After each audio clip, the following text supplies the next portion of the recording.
आज आपल्याला सिमोशन ड्राईव्हचा motor module replace करायचा आहे. ही आपली सिस्टम आहे. हा आपला सिमोशन ड्राईव्ह आहे आणि त्याला नंबर ऑफ हे मॉड्यूल लावलेले DC मॉड्यूल आहे ते. तर आपल्याकडे हा नवीन मॉड्यूल आलेला आहे. याचा मॉडेल नंबर बघू शकता आपण आणि सेम मॉड्यूल आपण इथे लावलेला आहे. हा 1 to 1 रिप्लेस करतो आहे. आता मॉड्यूल रिप्लेस करण्या अगोदर काही काळजी घ्यायची आहे. अगोदर आपल्याला मशीन ऑफ करणे गरजेचं आहे. त्यानंतर ऑफ केल्यानंतर मॉड्यूल डिस्चार्ज होण्यापर्यंत वाट बघावी. मॉड्यूल डिस्चार्ज झाला का हे कसं कळेल आपल्याला, त्यासाठी मल्टीमीटरवर DC रेंज सिलेक्ट करून घ्यायची. त्यानंतर तिथे सप्लाय चेक करायचा. जी DC लिंक आहे ड्राईव्हची त्यावरती किती व्होल्टेज आहे आणि चार्ज आहे का नाही ते आपल्याला कळून जाईल. आता हा 0.017 व्होल्ट दाखवतो आहे, म्हणजे आपला मॉड्यूल डिस्चार्ज झाला आहे. त्यानंतर सर्व कनेक्शन रिमूव्ह करून घ्यायचे. त्याच्यामध्ये इथे लॅन केबल आहे, USB केबल आहे, त्यानंतर इथे या DC लिंक आहे आणि खाली पॉवर कनेक्शन आहे. ते सगळे आपण कनेक्शन रिमूव्ह करून घेऊ. कर स्टार्ट.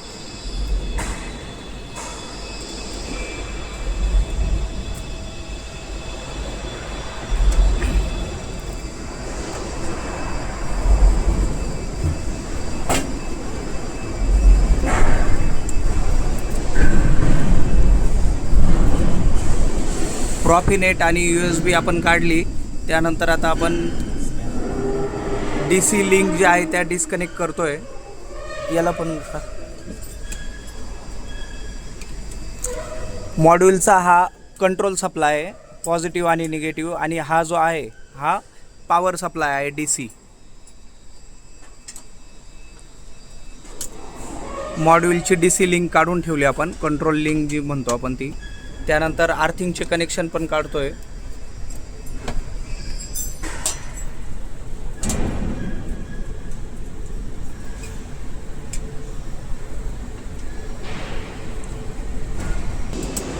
आर्थिंगचे कनेक्शन डिस्कनेक्ट केले आहे. आता पॉवर कनेक्शन आपण डिस्कनेक्ट करतोय.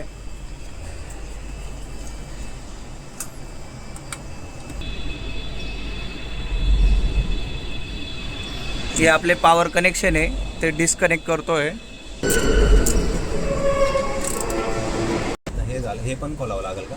कनेक्शन रिमूव्ह झाले. आता आपल्याला DC लिंक डिस्कनेक्ट करावं लागेल. त्यासाठी हे स्क्रू काढायचे.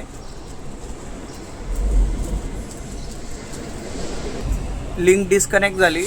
आता ही लिंक पण आपण कनेक्शन काढून घेतोय. मॉड्यूल डिस्चार्ज आहे का नाही ते आपल्याला या इंडिकेशनवरून कळेल. DC link he light on असेल तर मॉड्यूल डिस्चार्ज झालेलं नाही आहे. अगोदर मॉड्यूल डिस्चार्ज होईल याची खात्री करून घ्यावी, त्यानंतरच मॉड्यूल डिस्कनेक्ट करावं.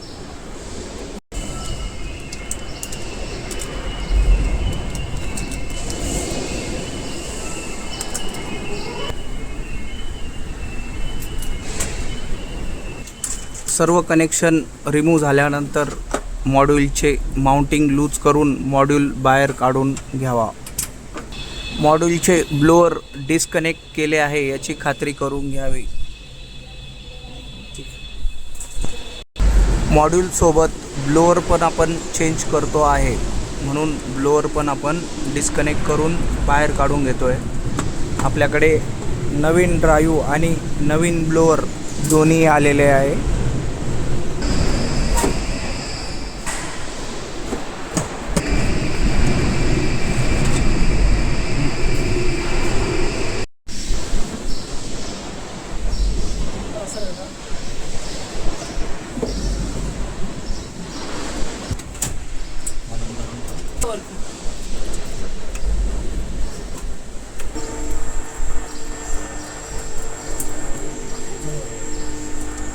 मॉड्यूल माउंटिंग करून घ्यावे.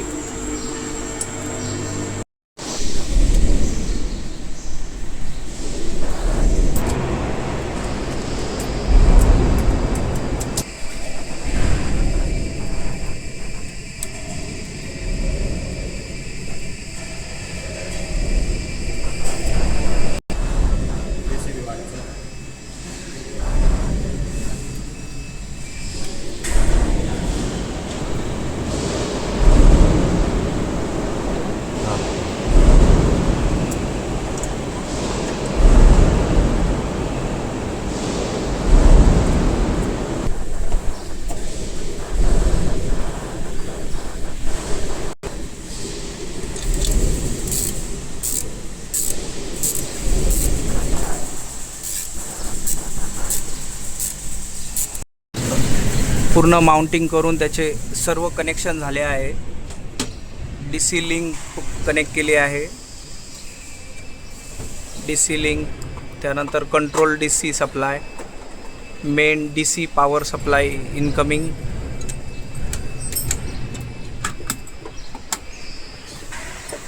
कम्युनिकेशन केबल, त्यानंतर मोटरची आउटपुट केबल, फ्लोअर कनेक्शन, त्यानंतर आर्थिंग केबल सर्व कनेक्ट झालं. त्यानंतर आता आपण पॉवर अप करणार आहे. पॉवर अप केल्यानंतर हे 2 इंडिकेशन आहेत ते मॉनिटर करणार आहे.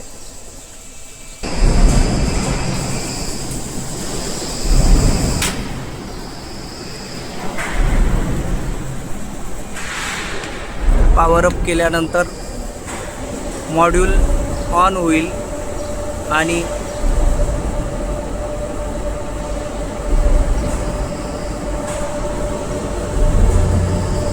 मॉड्यूल बूटअप होत आहे.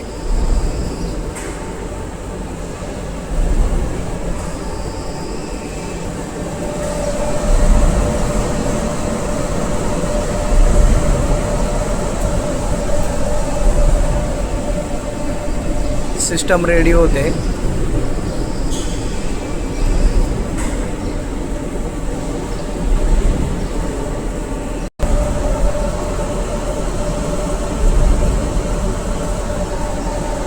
LED जेव्हा फास्ट ब्लिंक होईल तेव्हा मॉड्यूल बूटअप झालेले असेल. आता LED फास्ट ब्लिंक होत आहे म्हणजे मॉड्यूल पुन्हा एकदा पॉवर ऑफ करून ऑन केल्यानंतर तो स्टार्ट करू शकतो. ज्या पद्धतीने हा मॉड्यूल रेडी लाईट ऑन आहे म्हणजे हा पॉवर ऑन झाल्यानंतर मोटर रन करण्यासाठी रेडी आहे. पण हा मॉड्यूल फर्स्ट टाईम ऑन केल्यामुळे तो बूटअप होत आहे आणि बूटअप कंप्लीट झाला आहे. पुन्हा एकदा त्याची पॉवर ऑफ करून ऑन केल्यानंतर त्याचा लाईट हा कंटिन्यू ऑन पाहिजे रेडीचा. त्यानंतर आपण ट्रायल घेऊ शकतो. आता याच्यानंतर आपल्याला पुन्हा एकदा पॉवर ऑफ करून ऑन करण्याची गरज आहे.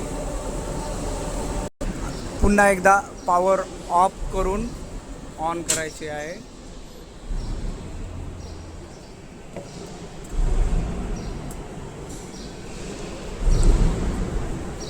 पूर्ण पॉवर शटडाऊन केली आहे. जोपर्यंत सिस्टम चार्ज आहे तोपर्यंत सप्लाय दिसेल.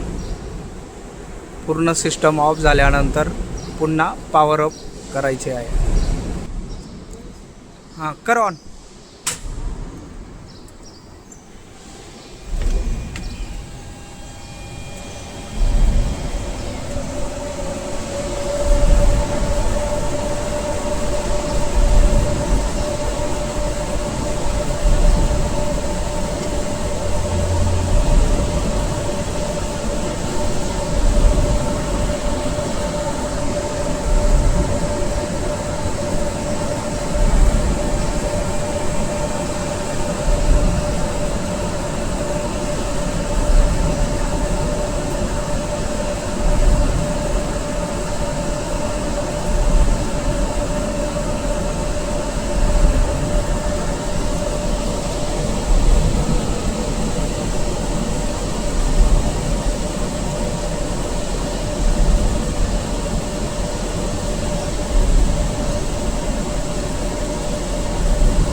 मोटर मॉड्यूल रेडी झाले आहे, बघू शकता.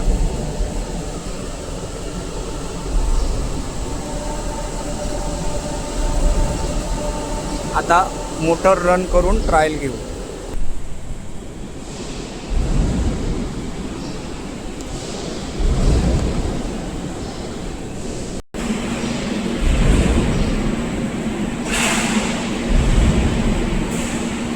Hey, boss.